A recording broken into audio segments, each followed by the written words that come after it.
Tsy atsika fa ny fahasoavan'Andriamanitra miaraka amintsika. Isika fa ny fahasoavan'Andriamanitra miaraka amintsika noho izy roantsika sandrivaky sy asantsika miaraka aminy.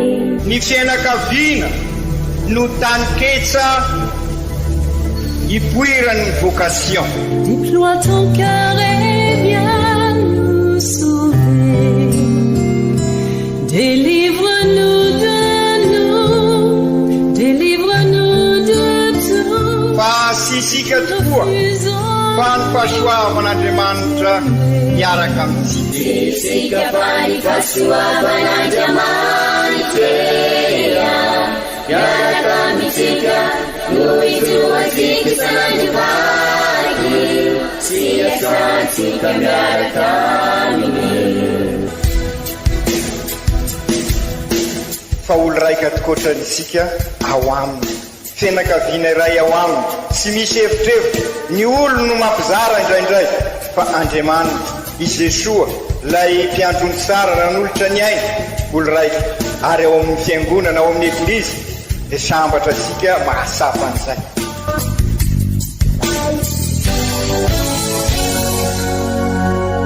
Olo araiky atsika atambatry ny fanahy masina kamiray, olo araiky ao amin'ny Kristy. Fandaram-pampianarana iarahana amin'ny son excellence Monseigneur Benjamin Marc Caramarson eto amin'ny radio Fania.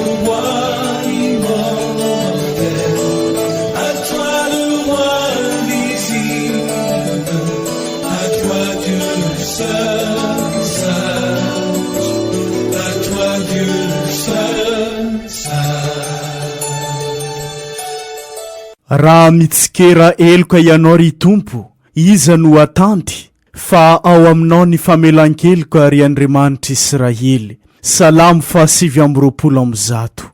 Ankafaliagna ankaravoagna no aloragna fiarabagna antsika jiaby izay magnaraka tsy tapaka ity onjam-peon'ny radio Fagnery mamitsika ity, izay onjam-peo mamitambatra antsika ho iray sady onjam-peo mitady mandrakariva ny anitatra ny fanjakan'Andriamanitra eto amin'ity diosèzy mamitsika ity. Isaoranay ianao izay mankamamy sy mankafy ireo fampianarana sy toritenin'ny Monseigneur Archevêque eto amin'ity onjam-peon'ny radio Fagnery ity. Toloranay fiarabagna antsika eo ave jiaby tratran'izao alahady fa 20 mandavantaona amin'ny taona di amin'ity taona 2024 ity. Koa amin'izao alahady fa 20 mandavantaona izao dia toloran'ny eglizy lohahevitra isika ny hoe mahaiza mankasitraka an'Andriamanitra. Ndeo renesitsika irevaky teny masina tolotry ny eglizy amintsika izay arahana fampianarana sy toriteny avy amin'ny Monseigneur Archevêque ray amandrenitsika.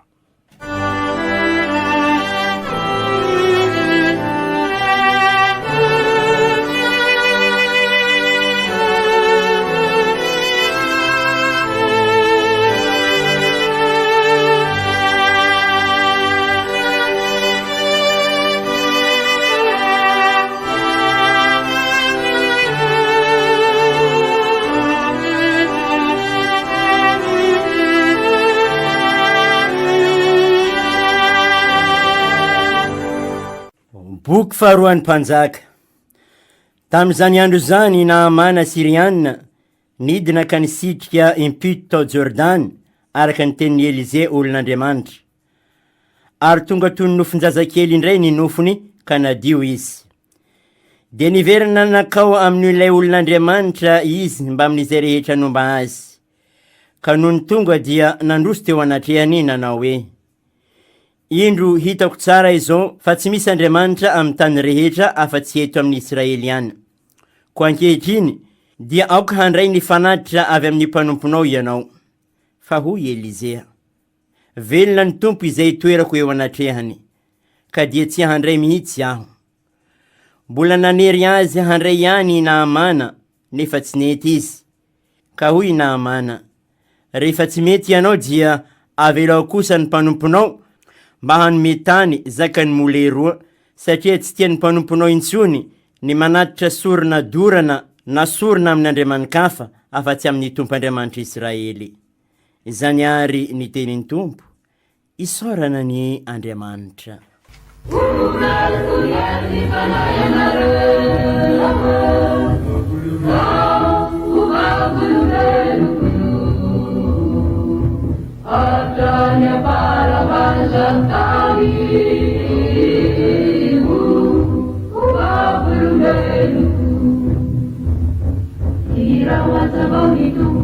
Pangagakan siapa bitani Bantanan lunamu Nanapia sendiri tandini Kaderitan tireren Nipamsena mamarinari Balaru bisirayen Ikat kapan sini balika Ugar kuliah di Malayanaren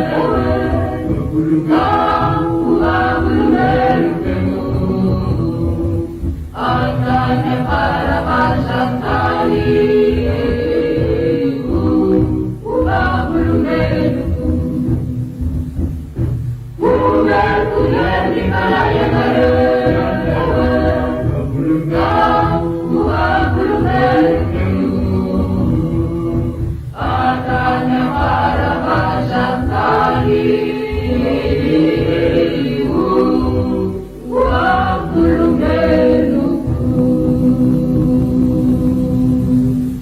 vaky teny masiny faharoe taratasy faharoeny masinday Paoly apôstôly ho an'i Timote. Ary zanako malala, tsy arovo fa i Jesosy Kristy Tompo, ilay avy amin'ny taranaki Davida, dia nitsangako velogno araka ny evanjely toriko, izay aretako fijaliana hatramin'ny fatorana toy ny olon-dratsy aza. Ny tenin'Andriamanitra nefa tsy mba voafatotra. Noho izany dia miaritra ny zavatra rehetra aho noho ny amin'ny olompinidy mba azahoan'izy ireo koa ny famonjena izay ao amin'ny Kristy Jesosy mba amin'ny voninahitra mandrakizay. Teny mahatoky tokoa izao, raha miara-maty aminy isika dia iara-belona aminy koa, raha miaritra isika dia iara-manjaka aminy, raha mandaha azy isika dia izy koa andahantsika, raha mivadika isika izy tsy mivadika naoviana fa tsy mahazo mandany tenany izy. Izany ary ny tenin'ny Tompo, isaoragna ny Andriamanitra.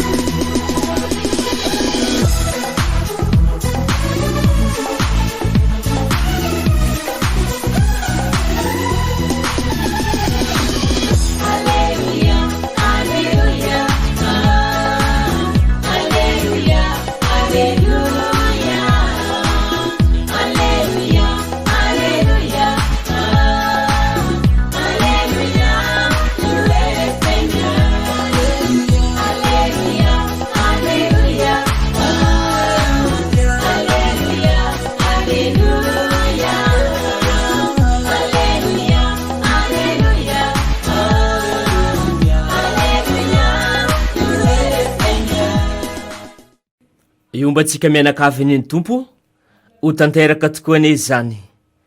Evanjely masigny nosoratany masinday Luka, voninahitra ne ho anao ry Tompo. Tamin'ny izay andra zegny, raha nandeha ho any Jerusalema i Jesosy dia nagnaratsisiny any Samaria sy Galilea. Ary raha niditry tao amin'ny vohitry araiky izy, dia nifanojy tamin'ny boka folahy izay nijanogny tegny lavidavitra tegny. Dia niantso izy ireo ka nagnano hoe, ry Jesosy mpampianatra mamindra fo aminay. Vantany vao nahita azy ireo izy, dia nagnano hoe, mandiana miseho amin'ny mpisorogno. Ka noho nandeha ho agny izy ireo, dia sitragna teny ampandianagna. Ary ny araiky tamin'ny regny, rehefa nahita fao sitragna izy, dia nimpody ka nankalaza Zagnahary tamin'ny feo mahery. Ny ankoko tamin'ny tongotra Jesosy izy, dia nisaotra azy, ary Samaritanina izy io. Dia nivolagna Jesosy ka nagnano hoe, moa tsy sivy, moa tsy folo lahy va no nadio, ka nankeza ary ny sivy. Ny vahindray ty no any nimpody tamin'izy regny mbo ankalaza n'Andriamanitra. Dia hoy izy taminy, mitsangana ary mandehana fa ny finoanao no nahavonjy anao.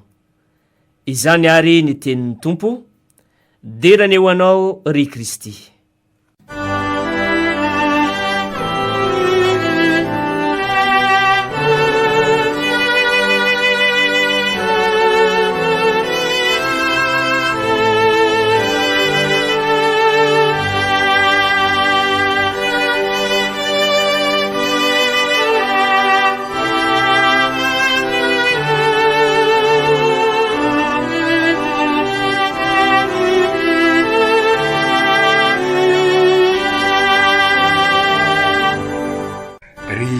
Kristiana ava-malala ao anatin'izao volana oktobra izao tokoa isika, volana izay ibandinantsika manokana ny mahamisonera antsika, mahatabernakla velona antsika, ny mahahiraka antsika.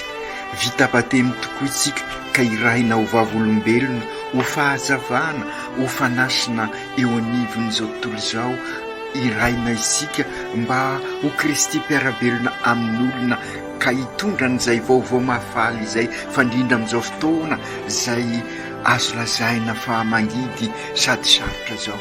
Sara ihany koa nefa ny mampatsiahy fa ny volana oktobra no ibanjinantsika koa amin'ny alalan'ny fanaovantsika ny rozery miaraka amin'ny Masin'ny Maria, izy lay misionera voalohany ny mibanjina ny misterin'ny famonjenantsika ka ahatonga sika tokoa ho eglizy olona velona manorina eglizy tranoben'Andriamanitra izay fantatra sika io tranoben'Andriamanitra io izay potika no ny etraketraka sika olombelona, ary amin'ny alalan'izany ihany koa no anitarantsika ary ny fanjakan'Andriamanitra rehefa mitory ny vaovao mafaly, sy amin'ny alalan'ny teny fotsiny fa amin'ny alalan'ny fiainantsika raha mahampitrotra ny finoana sy ny fiainana andavanandro sika ka zary génération mpanorina manorina an'ilay tranobe iombonanao isika ka sy mahagagary amin'izao efa isika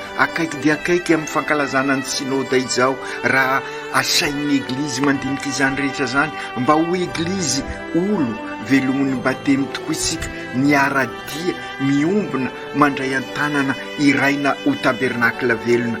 Amin'izao tapany voalohany izao indrindra dia araky ny fantatsika dia mifantoka amin'ny lohevitra hoe fianakaviana eglizy kely miara-mivavaka mandalina ny finoana.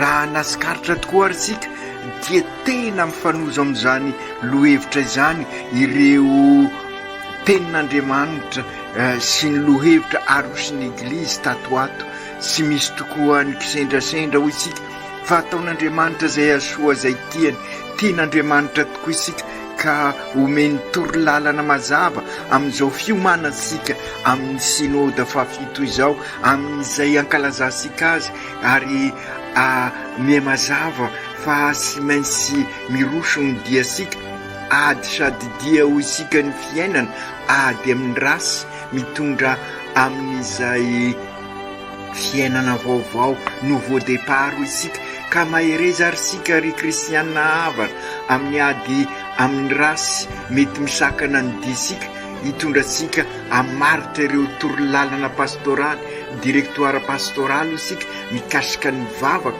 sy ny fandaliana-pinoana, ny katesisy sy ny fanabeazana, fa ireo tenin'Andriamanitra tatoato eo amin'izao fiomanantsika akaiky dia akaiky dia miresaka fivavahana, miresaka finoana. Izay indrindra ny vakiteny amin'izao lahady 20 amby mandavataona izao dia mampatsiahy ansika fa ny finoana dia ampifanarahana mandrakariva amin'ny fiainana andavanandro. Ireo vakiteny telo dia milaza amintsika fa fanomezan'Andriamanitra ny finoana, ary mila hezaka avy amintsika ihany koa ny fandraisana azy, fandraisana io fanomezan'Andriamanitra io ka ny fiainansika no ampisehoasika an'izany fandraisansika zany, ary zay natao hoe finoana velona ho isika nalalintsika zay nandritra ny fotoana maromaro tena zava-dehibe zany ny ezaka ataosika. Marina ilaina ny ezaka fa fahasarovo koa nefa fa fanomezan'Andriamanitra, fahasoavana avy amin'Andriamanitra ny finoana. Raha atao amin'ny teny hafa zany dia la ilazaisika matetika hoe raha manao ny asan'Andriamanitra isika ry kristianina ava-malala dia Andriamanitra no manao ny asa sika. Voalaza izany ao amin'ny vakiteny voalohany boky faharoan'ny mpanjaka mitantara any Naamana izay tratry ny areti-koditra ny abokana ka nahatonga azy ny salasala raha voahiraky ny mpaminany izy hiditra impito ao anatin'ny rano. Ny salasala izy ary niady varotra mafy dia mafy azy, nefa rehefa natanteraka izy dia niovan'ny vatany. Impiry tokoa moa isika eo amin'ny fiainansika, na dia efa fantatra sika aza fa izao ny torolalana mazava ataon'i Jesosy ao amin'ny evanjely dia manana n'io toe-saina io sika, satria mbola tsy mivahatra amin'ny finoana. Ka nefa raha mivahatra tsara ny finoansika araka ny nambarasika tamin'ny alahady lasa teo, na dia toy ny voasinapy aza na bitika aza io finoana io, ka raha mivahatra tsara dia mampiova zavatra. Ary zay no ambaran'ity vakiteny voalohany amin'ny bokyny faharoan'ny mpanjaka. Misy ny tantarany Naamana, generaly Naamana zay nieritreritra fa mahay izy satria mpitondra tafoka mahay, ka sy nanaiky ny torevitra ny mpaminany. Ka izay indrindra ry kristianina havana no fotom-pampianarana voalohany sahady aoka raha mivahatra amin'ny finoana marina sika na bitika azy io finoana io, miova ny fiainansika tahaka nampiova ny hoditra ny Naamana ka nanjary ohatra ny hoditra ny zazakely. Ho indrindra ny vakiteny voalohany miresaka an'izany. Tamin'izany andro zany Naamana Siranianina niditra ka nisitraka impito tao Jordana araka ny tenin'ny Elize mpaminany olon'Andriamanitra, ary tonga ny toy ny nofo zazakely indray nofony kanadio izy.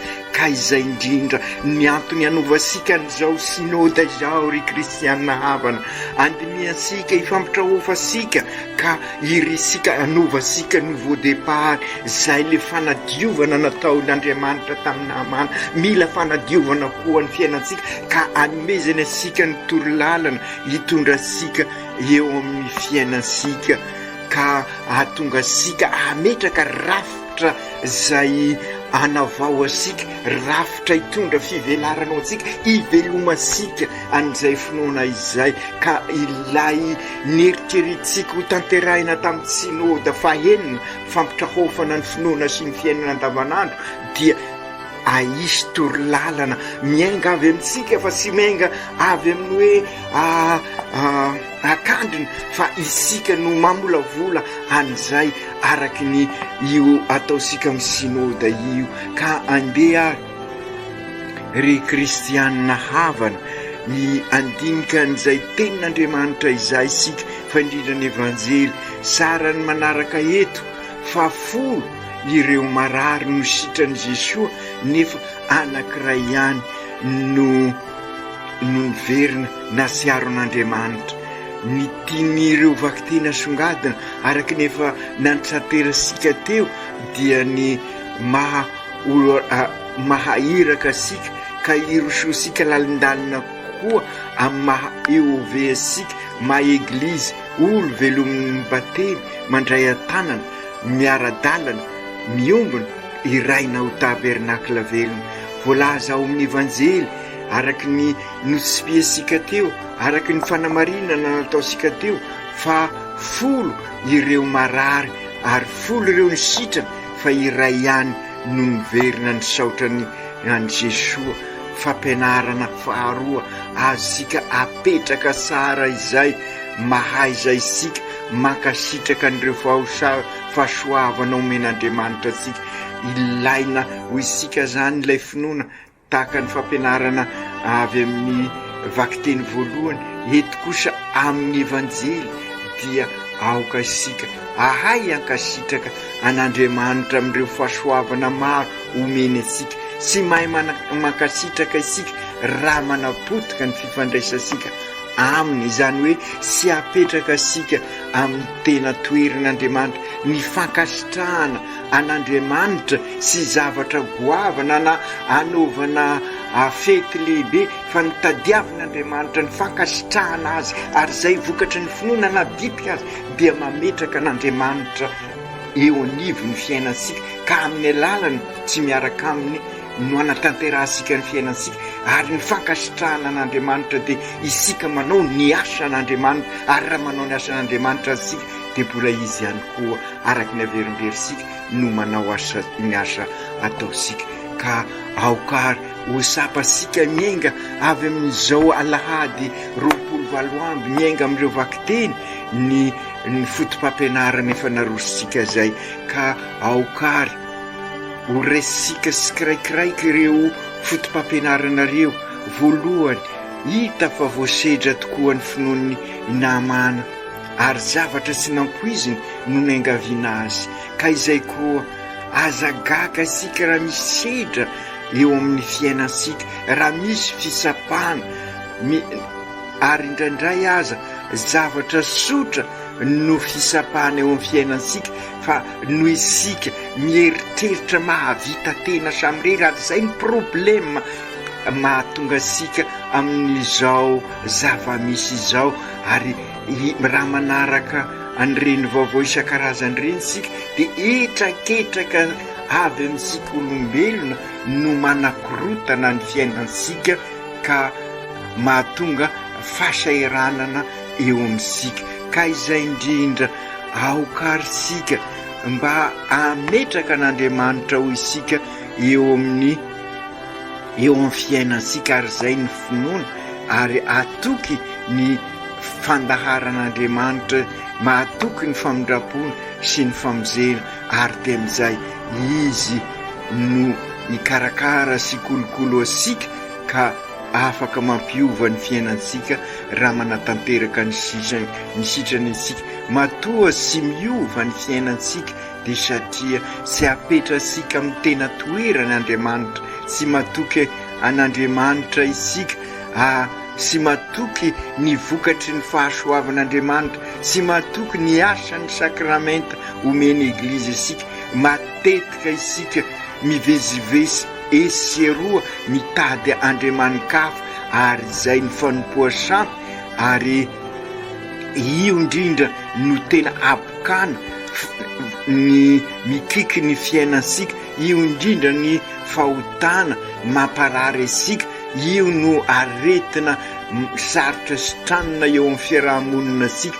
Ka izay indrindra aoka izao fanatanterahasika ny synode izao tahaka ny amana, ka iverina isika ka anao tahaka nylay sitrana ao amin'ny evanjely, voalazany evanjely, ary nanankiray tamin'ireny 10 ireny rehefa nahita fa sitran'izy dia niverina ka nankalaza an'Andriamanitra tamin'ny feo mahery, ny ankoka tamin'ny tongotra Jesoa izy dia nisaotra azy. Ka izay koa ry kristianina havana, ny synode tanteraha isika dia hanampy isika hisokatra amin'Andriamanitra, ka ankasitraka ankatelina azy amin'ny ireo fahasoavana maro omeny isika, fa indrindra amin'ny missionnaire sika vita batemy, ka iraina ka anampy ny olona mba ahasapa ny fahasoavana omen'Andriamanitra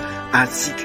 Ny eglizy reny manoro ansika sy mampianatra asika ny fahalehibe tokoa ny famindrapon'Andriamanitra. Ry kristianina havana, aokarisika sy salasala anatona an'Andriamanitra, ary ararodisika izao fanatanterahasika ny synode izao, mba hiverenasika bebe kokoa amin'Andriamanitra, ka hanaovasika araky ny averimberisika matetika nouveau départ.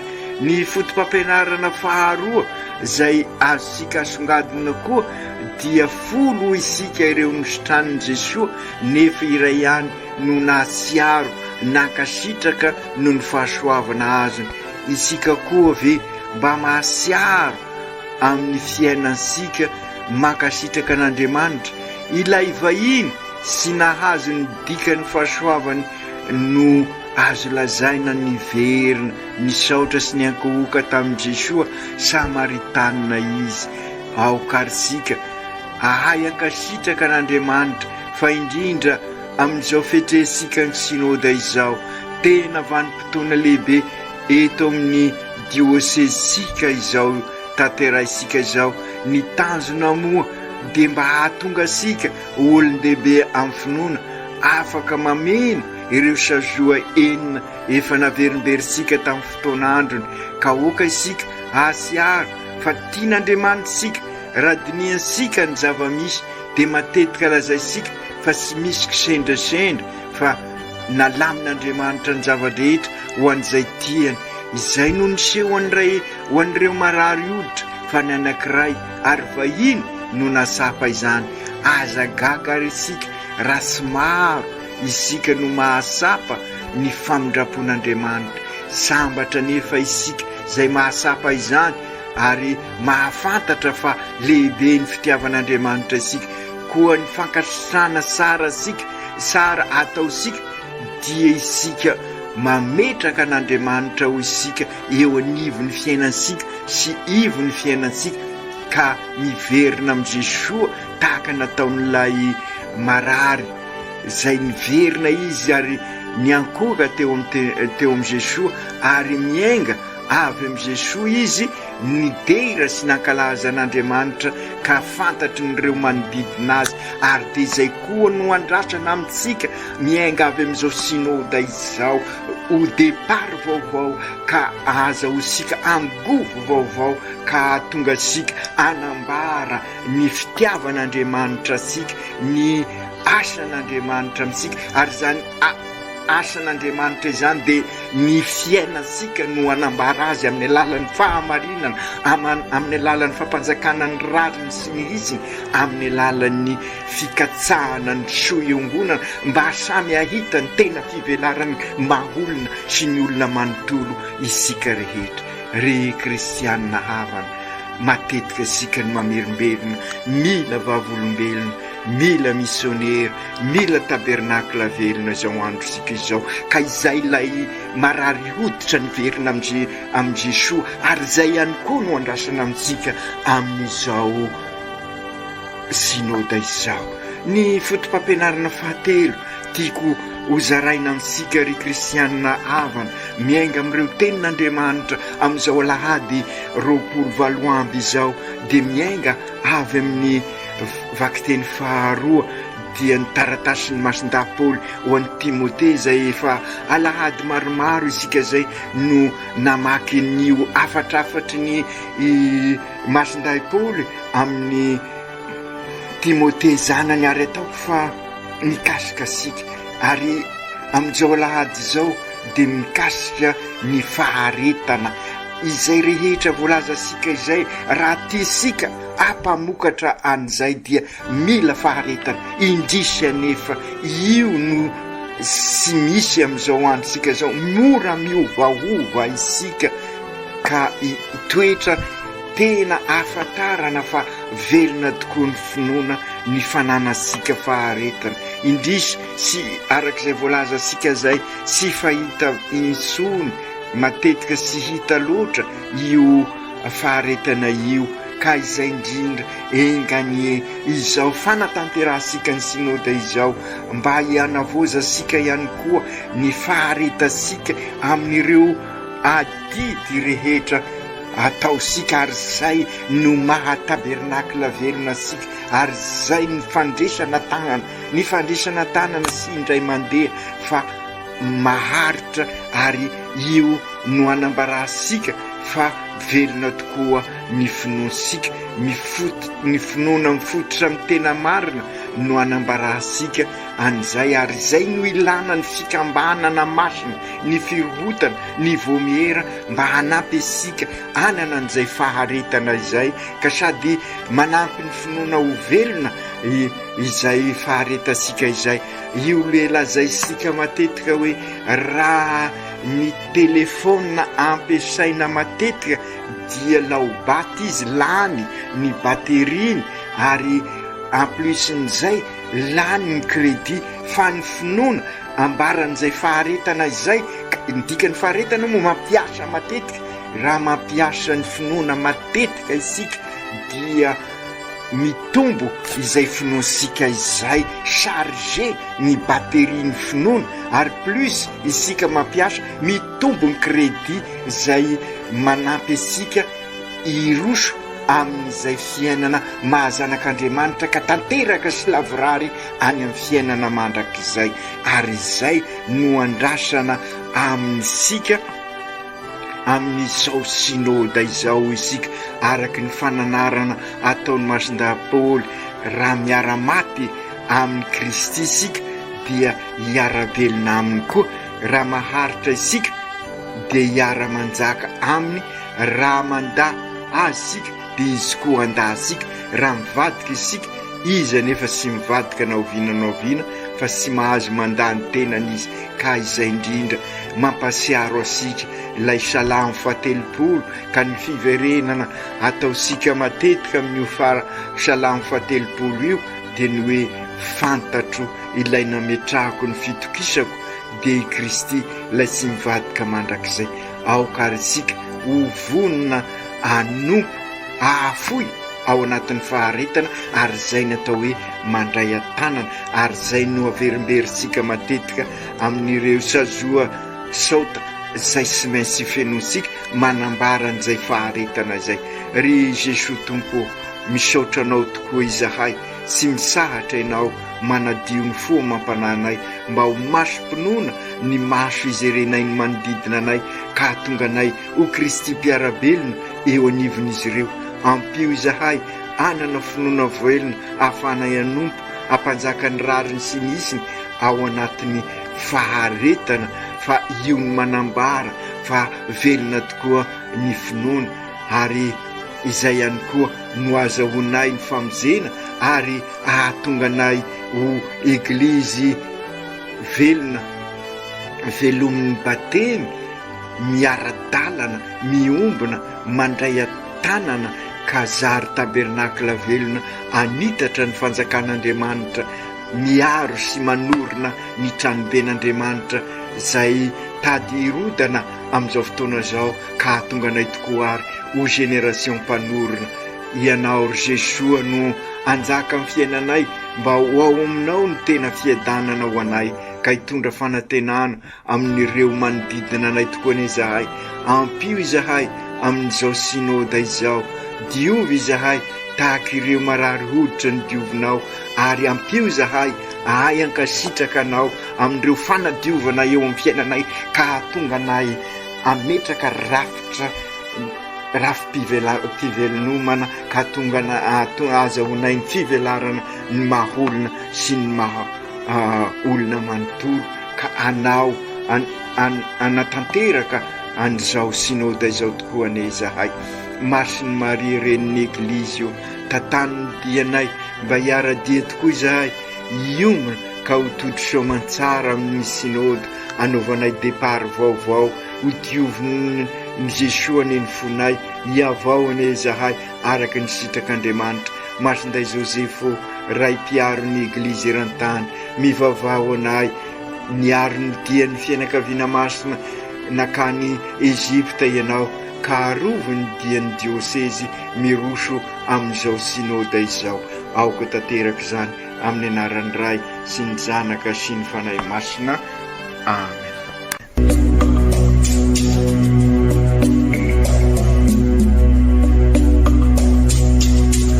Tsy atsika fa ny fahasoavan'Andriamanitra miaraka amintsika.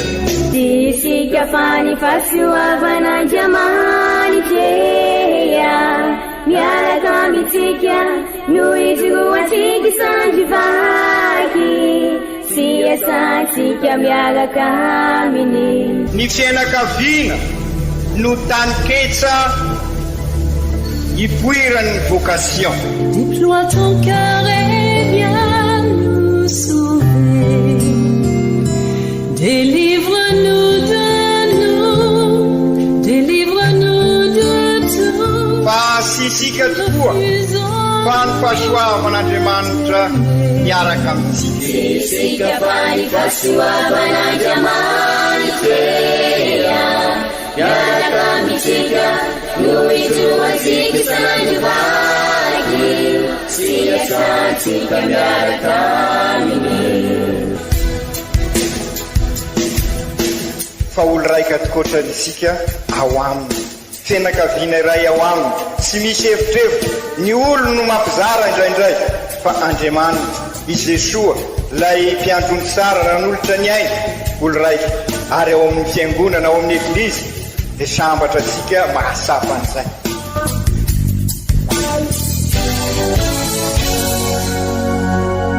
Olo araiky atsika atambatry ny fanahy masina kamiray, olo araiky ao amin'ny Kristy. Fandaram-pampianarana iaranao amin'ny son excellence Monseigneur Benjamin Marc Caramarson eto amin'ny radio Fania. À toi le roi invisible, à toi Dieu seul.